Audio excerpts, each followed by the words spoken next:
নমস্কার বন্ধুরা, আমি রূপা। আজ আমি তোমাদের সঙ্গে দুধ পুলির একটা রেসিপি শেয়ার করব। এইভাবে দুধ পুলি বানালে তৈরি করার 2 থেকে 3 দিন পর্যন্ত নরম থাকবে। শীত চলে যাবার আগে এমন সুস্বাদু দুধ পুলি এই পদ্ধতিতে অবশ্যই একবার তৈরি করে খান। সবাইকে স্বাগত জানিয়ে আজকের রেসিপি শুরু করব। তার আগে বলে রাখি, যারা প্রথমবার আমার চ্যানেলে আসছো অবশ্যই ভিডিওটাকে একটা লাইক দিয়ে দেখা শুরু করবে। আজ আমি তোমাদের সঙ্গে দুধ পুলির ভেতরের পুরটাও কিন্তু তৈরি করে দেখাবো। এখানে দেখতেই পাচ্ছ কতটা নরম আর তুলতুলে হয়েছে। তো চলো বন্ধুরা, আজকের রেসিপি শুরু করা যাক। প্রথমেই আমি দুধ পুলির ভেতরের পুরটা তৈরি করে নেব। এর জন্য এখানে আমি একটা গোটা নারকেল কুড়িয়ে নিয়েছি। আজকে পুরটা তৈরি করব নারকেল আর সন্দেশ দুটো দিয়েই। নারকেলের মধ্যে দিয়ে দিচ্ছি পাটালি। পাটালি গুড়ের পরিবর্তে তোমরা চিনি দিয়েও কিন্তু তৈরি করতে পারো, তবে শীতকালে যেহেতু পাটালি গুড় অ্যাভেলেবেল, তাই আমি আজকে পাটালি গুড় দিয়েই কিন্তু পুরটা তৈরি করব। আমি এইখানে কোনো পরিমাপে পাটালি গুড় ব্যবহার করছি না, যেইটুকু প্রয়োজন আমি সেইটুকুই ব্যবহার করব। নারকেলের মধ্যে গুড়টাকে ভালো করে মাখিয়ে নিয়েছি। এবার গ্যাস জ্বালিয়ে নারকেলের যেই কোড়ানিটার সঙ্গে গুড় মাখিয়েছি সেইটাও দিয়ে দিয়েছি। আর আমি এর মধ্যে কিন্তু এই মাখা সন্দেশটারও ব্যবহার করব। মাখা সন্দেশটা কিন্তু খুবই টাটকা, তবে অনেকেই আমরা শুধু নারকেল কিংবা শুধু ক্ষীরের পাটিসাপটা তৈরি করে থাকি। আজকে এইভাবে পুরটা তোমরা একবার তৈরি করে দেখতে পারো। আর এদিকে দুধ পুলির জন্য পাশেই দুধও কিন্তু আমি জাল বসিয়ে দিয়েছি। এখন আমি নারকেলের পুরটা তৈরি করছি। এই সময় কিন্তু গ্যাসের ফ্লেমটা সামান্য একটু জোরে রাখবে। যেই দেখবে নারকেল থেকে জল বেরোনো শুরু করেছে আর গুড়টাও পুরোপুরি নরম হয়ে গেছে, তখন কিন্তু গ্যাসের ফ্লেমটাকে একদম লো করে দিতে হবে। আর এদিকে আমার দুধও কিন্তু প্রায় জাল হয়ে গেছে। এইভাবে পাশাপাশি দুটো বসিয়ে দিলে সময়টাও কিন্তু অনেকটাই কম লাগে। একদম নিভু আঁচে কিন্তু নারকেলের পুরটাকে তৈরি করে নিয়েছি। আর যখনই হাত দিয়ে চেপে দেখবে নারকেল থেকে প্রায় তেল বেরোচ্ছে, তখনই বুঝতে হবে কিন্তু নারকেলের পুরটা আমাদের একদম তৈরি। এই পর্যায়ে আমি মাখা সন্দেশটা এর মধ্যে দিয়ে দেব। মাখা সন্দেশ আর নারকেলটাকে বেশ ভালো করে কিন্তু নাড়াচাড়া করে মিশিয়ে নেব।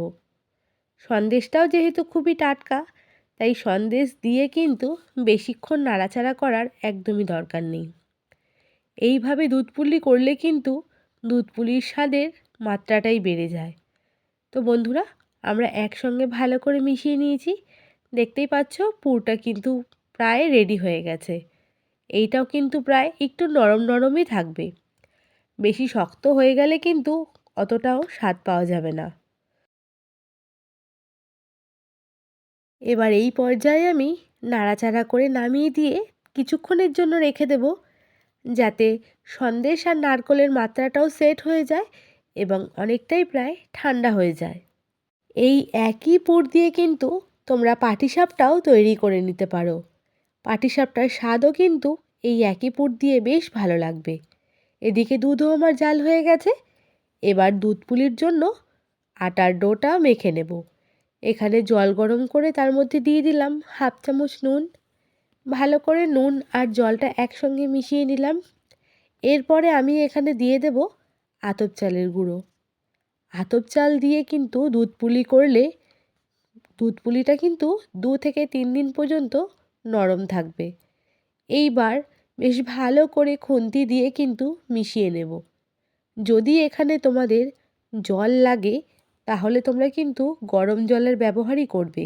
গরম জল দিয়েই কিন্তু চালের গুঁড়ির পিঠে তৈরি করতে হয়। তো ভালো করে কাঠের খুন্তি দিয়ে কিন্তু আমি মিশিয়ে নিয়েছি।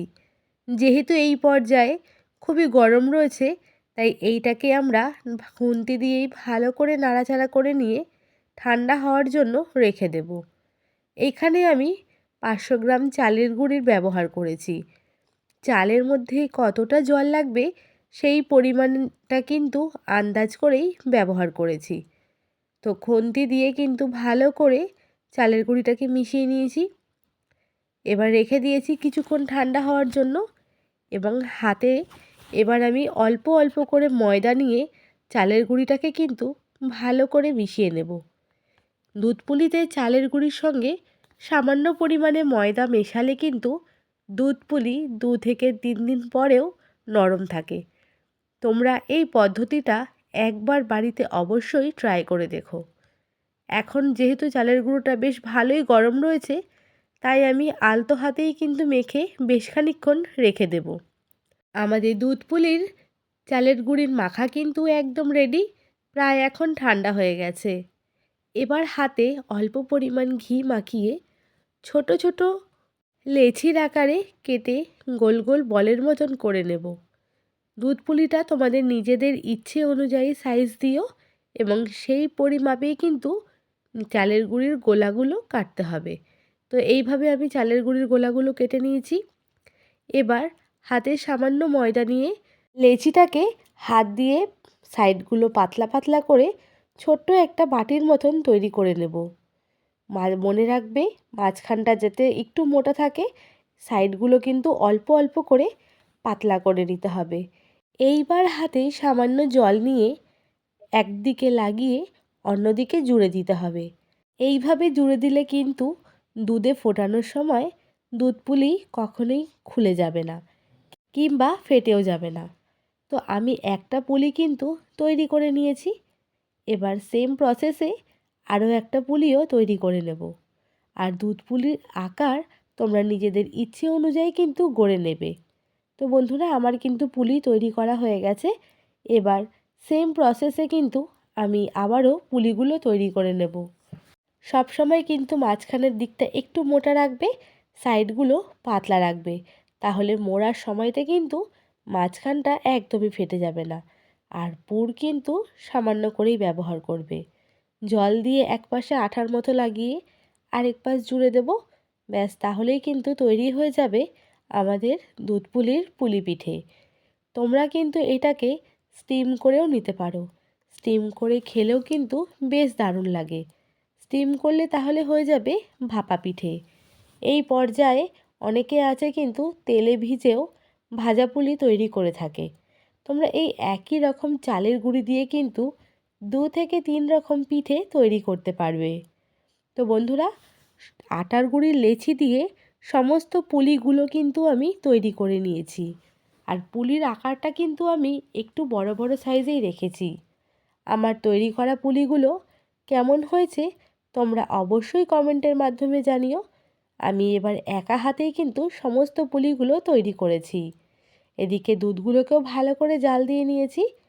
প্রথমে আমি যেই বড় বড় সাইজের পুলিগুলো রয়েছে সেইগুলো কিন্তু একটু প্রথমে দেব।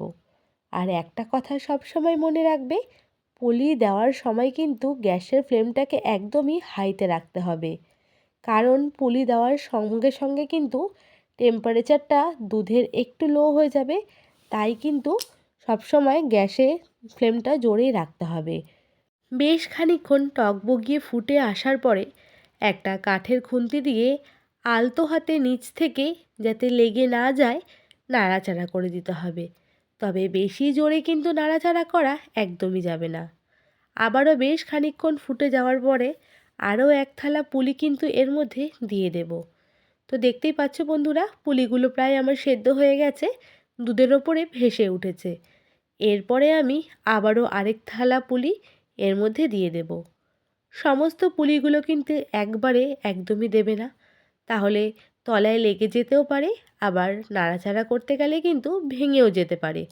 কিছুটা পুলি ভাপে সেদ্ধ হয়ে গেলে তারপরে কিছুটা পুলি আবারও ব্যবহার করবে। বন্ধুরা, আমি জানি এই রেসিপিটা হয়তো তোমরা অনেকেই জানো, তবে আমি কিভাবে তৈরি করলাম আজকে সেই পদ্ধতিটাই তোমাদের সঙ্গে ভাগ করে নিচ্ছি।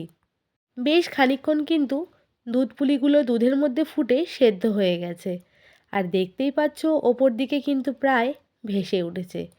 সমস্ত পুলিগুলোই কিন্তু আমি এর মধ্যে দিয়ে দিয়েছি।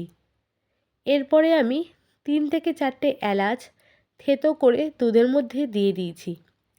এই এলাচটা দিলে কিন্তু দুধের মধ্যে খুব সুন্দর একটা মিষ্টি ফ্লেভার আসবে। তো বন্ধুরা, দুধ পুলি কিন্তু আমাদের পুরোপুরি প্রায় সেদ্ধ হয়েই এসেছে।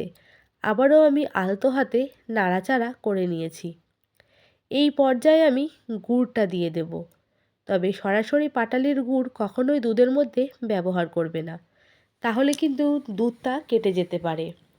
পাটালি গুড়টাকে আমি সামান্য জলের মধ্যে দিয়ে হালকা গরম করে নেব। গরম করে গুড়টাকে একদমই গলিয়ে নেব। এই গুড়টার ব্যবহারই কিন্তু আমি দুধ পুলির মধ্যে করব। তোমরাও কিন্তু এইভাবে অবশ্যই গুড়টা দেবে, তাহলে দুধ কখনোই ফেটে যাবে না। ওপর থেকে সমস্ত গুড়টা কিন্তু আমি দিয়ে দিয়েছি। আর আমি এর মধ্যে কোনো চিনির ব্যবহার কিন্তু একদমই করিনি। আজকে গুড় দিয়েই কিন্তু সম্পূর্ণ দুধ পুলিটা তৈরি করেছি। তবে যারা চিনি একটু মিষ্টি খেতে বেশি পছন্দ করো, তারা অবশ্যই চিনির ব্যবহার কিন্তু করতে পারো। তো ভালো করে এবার আমি আবারও নাড়াচাড়া করে নিচ্ছি। এই পর্যায়ে কিন্তু অবশ্যই গ্যাসের ফ্লেমটাকে একদম মিডিয়ামে রাখবে। তো বন্ধুরা, দুধ পুলির রেসিপিটা তোমাদের কেমন লাগলো অবশ্যই কমেন্টে জানিও। এইবার আমি ঢাকনা চাপা দিয়ে কিছুক্ষণ রেখে দেব। দুধ পুলিটা কিন্তু বেশ ঠান্ডা হয়ে গেছে। অন্য পাত্রে আমি ঢেলে নিয়েছি। দুধটাকে তো দেখতেই পাচ্ছ, একদমই কিন্তু ঘন হয়নি, আবার পাতলাও কিন্তু নেই। এইভাবে তোমরা করলে দুধ পুলিটা 3 থেকে 4 দিন রেখেও খেতে পারবে এবং দুধ পুলি থাকবেও কিন্তু নরম। ময়দা দেওয়ার কারণে শক্ত হবে না। তো কতটা নরম হয়েছে আর দুধের কনসিস্টেন্সিটাও আমি তোমাদেরকে একবার দেখিয়ে দিচ্ছি। শীত চলে যাওয়ার আগে অবশ্যই বন্ধুরা তোমরা এইভাবে একবার দুধ পুলি বাড়িতে তৈরি করে দেখো, খেতে অসাধারণ লাগবে। তো তৈরি হয়ে গেল আমাদের দুধ পুলি। তো দেখতেই পাচ্ছ দুধটা কিন্তু বেশ হালকা ঘনই রয়েছে, খুব পাতলা আবার খুব ঘনও কিন্তু একদমই হয়নি। তো আজকের মতন কিন্তু বিদায় নেব। তোমাদের সঙ্গে দেখা হবে পরবর্তী কোনো ব্লগ ভিডিও কিংবা রেসিপি ভিডিওতে। সবাই ভালো থেকো, সুস্থ থেকো। আর আমার এই রেসিপিটা তোমাদের কেমন লাগলো অবশ্যই কিন্তু কমেন্টের মাধ্যমে জানিও। আমার এই দুধ পুলিটা কতটা নরম রয়েছে চামচ দিয়ে কেটে তোমাদেরকে একবার দেখিয়ে দিচ্ছি। আর প্রত্যেকটা দুধ পুলি কিন্তু অক্ষত অবস্থায় রয়েছে, একটা দুধ পুলিও কিন্তু ভেঙে যায়নি। তো দেখতেই পেলে বন্ধুরা, একদম সুন্দর নরম তুলতুলে দুধ পুলি। সবাই ভালো থেকো, সুস্থ থেকো, দেখা হবে অন্য ভিডিওতে।